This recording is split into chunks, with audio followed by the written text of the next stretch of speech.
உலக இரட்சகரும் மீட்பெருமாயிருக்கிற கர்த்தருடைய நாமம் மகிமைப்படுவதாக. இந்த காலை வேளையிலே ஜீவனுள்ள தேவனாகிய கர்த்தரை ஆராதிப்பதற்கு கர்த்தர் கொடுத்த கிருபையின் நாட்களுக்காக நாம் ஆண்டவரை துதிப்போம். ஆராதனைக்கு முன்பதாய் ஒரு வசனத்தை நான் வாசிக்கிறேன். அது ஓசியாவின் புத்தகம் 13ஆம் அதிகாரம் 9வது வசனம். என்னிடத்தில் உனக்கு சகாயம் உண்டு என்பதாக.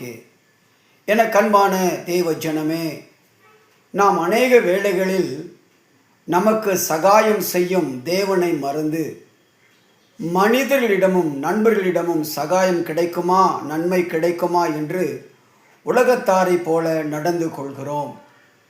நாம் முதலாவது தேவனுடைய பாதத்தை தேடும்போது மனிதர்களிடமிருந்து உதவி கிடைக்க தேவன் கிருபை தருவார். அநேக வேளைகளில் நாம் சொல்வதுண்டு, நான் ஜெபிக்கிறேன், உபவாசிக்கிறேன், ஆலயம் தேடி போகிறேன், ஆராதிக்கிறேன், பரிசுத்தமாக இருக்கிறேன், ஆனாலும் எனக்குத்தான் சோதனையும் பாடுகளும் துன்பமும் அதிகமாக வருகிறது என்று சொல்வதை நாம் கேட்டிருக்கிறோம். தேவ பிள்ளையே, கிறிஸ்துவ வாழ்க்கையே துன்பங்கள் நிறைந்தது தான். சங்கீதங்களின் புத்தகம் 34ஆம் அதிகாரம் 19 வாசித்து பாருங்கள். நீதிமானுக்கு வரும் துன்பங்கள் அநேகமாயிருக்கும், கர்த்தர் அவைகளில் எல்லாவற்றிலும் இருந்து அவனை விடுவிப்பார் என்பதாக.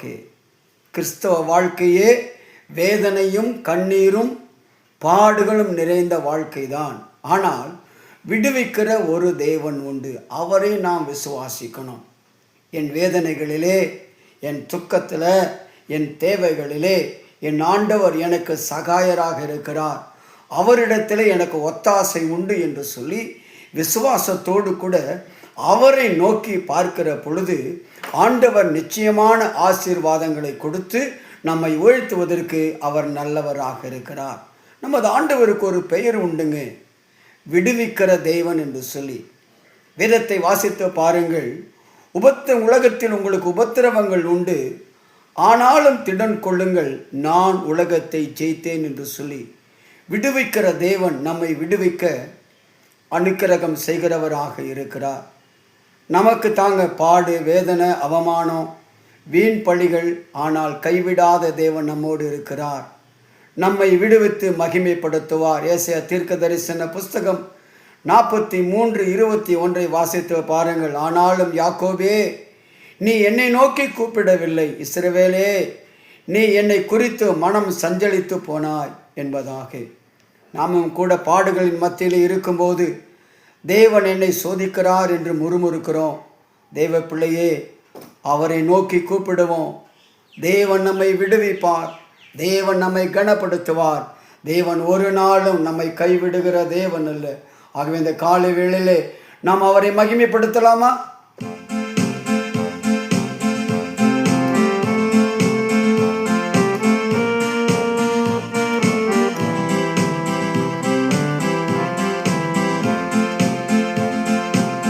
கர்த்தர் மேல் பாரத்தை வைத்து விடு, கலங்கி தவிக்காதே, அவரே உன்னை ஆதரிப்பார், அதிசயம் செய்வார். சந்தோஷமாய் பாடுவோம். கர்த்தர் மேல் பாரத்தை வைத்து விடு, கலங்கி தவிக்காதே, அவரே உன்னை ஆதரிப்பார், அதிசயம் செய்வார். நீதிமான் ஒரு நாளும் தள்ளாட விட மாட்டார். நித்தமும் நடத்துகிற ஒரு தெய்வம் உண்டு. எனக்கு ஒத்தாசை வரும் பர்வதங்களுக்கு எதிராய் என் கண்களை ஏறெடுக்கிறேன் என்று சொல்லி தெய்வ மனுஷன் சொல்வதை போல நெருக்கத்தில், பாடுகளிலே, போராட்டத்தில் பர்வதத்தை நோக்கி பார்க்கும்போது ஆண்டவர் நிச்சயமாய் நமக்கு விடுதலை கொடுத்து நம்மை ஆசீர்வதிக்க அவர் நல்லவராக இருக்கிறார். நீதிமான் தள்ளாட விட மாட்டார், நித்தமும் காத்து நடத்திடுவார். நீதிமான் தள்ளாட விட மாட்டார், நித்தமும் காத்து நடத்திடுவார். கர்த்தர் மேல் பாரத்தை வைத்து விடு, கலங்கி தவி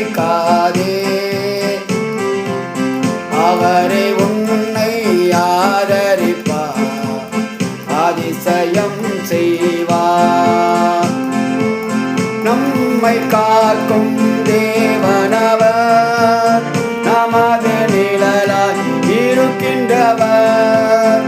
நம்மை காக்கும் தேவனவர், நமது நிழலாய் இருக்கின்றவர். கர்த்தர் மேல் பாரத்தை வைத்து விடு, கலங்கி தவிக்காதே.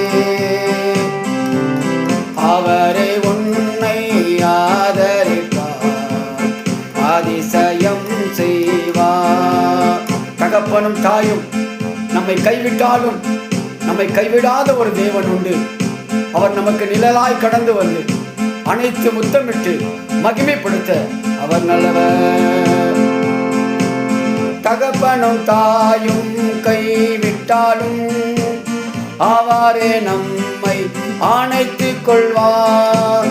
தகப்பனும் தாயும் கைவிட்டாலும் அவரே நம்மை அணைத்துக் கொள்வார். கர்த்தர் மேல் பாரத்தை வைத்து விடு, கலங்கி தவிக்காதே. அவரே உன்னை ஆதரிப்பார், அதிசயம் செய்வார். எங்களை அதிகமாக நேசிக்கிற எங்கள் நல்ல அன்பின் பரலோகத்தின் தகப்பனே, இந்த நல்ல காலை வேளைக்காகவே நாங்கள் ஸ்தோத்திரிக்கிறோம். கர்த்தர் மேல் உன் பாரத்தை வைத்து விடு, அவர் உன்னை ஆதரிப்பார் என்று வேதம் சொல்லுவதைப் போல எங்கள் துக்கங்களையும் எங்கள் துயரங்களையும் எங்கள் தேவைகளையும் உம்முடைய சமூகத்திலே நாங்கள் ஒப்புக் கொடுக்கிறோம். சுவாமி, நீர் எங்களுக்கு நன்மை செய்கிற தேவன், எங்களை உயர்த்துகிறவர், எங்களை ஆசீர்வதிக்கிறவர்.